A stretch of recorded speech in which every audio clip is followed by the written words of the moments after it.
سعادت مندی اور بدبختی کی علامات۔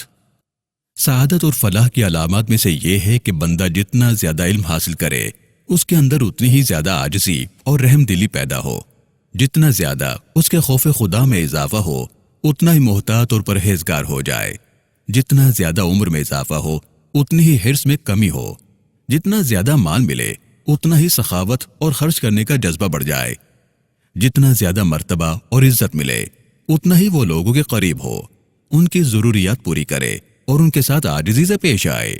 جبکہ بدبختی کی علامات میں سے یہ ہے کہ جتنا زیادہ علم حاصل کرے اتنا ہی تکبر اور غرور بڑھ جائے۔ جتنا زیادہ عمل کرے اتنا ہی لوگوں کو حقیر سمجھنے اور اپنی تعریف کرنے میں اضافہ ہو۔ جتنا زیادہ عمر میں اضافہ ہو اتنا ہی حرص بڑھ جائے۔ جتنا زیادہ مال ملے اتنا ہی بخل اور مال کو روکنے کا رجحان بڑھ جائے۔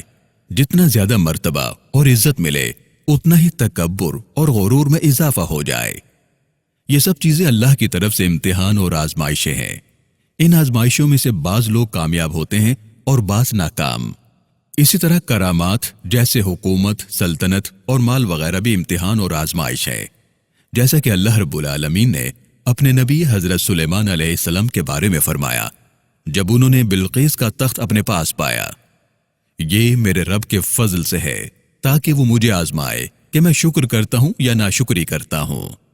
پس نعمتیں اللہ تعالیٰ کی طرف سے آزمائشیں ہیں تاکہ ان کے ذریعے شکر گزار اور ناشکرے کی پہچان ہو سکے۔ اسی طرح مصیبتیں بھی اللہ کی طرف سے آزمائش ہے۔ وہ نعمتوں کے ذریعے بھی آزماتا ہے اور مصیبتوں کے ذریعے بھی، جیسا کہ اللہ رب العالمین ارشاد فرماتا ہے، پس لیکن انسان جب اس کا رب اسے آزمائے پھر اسے عزت بخشے اور اسے نعمت دے تو کہتا ہے میرے رب نے مجھے عزت بخشی، اور لیکن جب وہ اسے آزمائے پھر اس پر اس کا رزق تنگ کر دے تو کہتا ہے میرے رب نے مجھے ذلیل و خوار کر دیا۔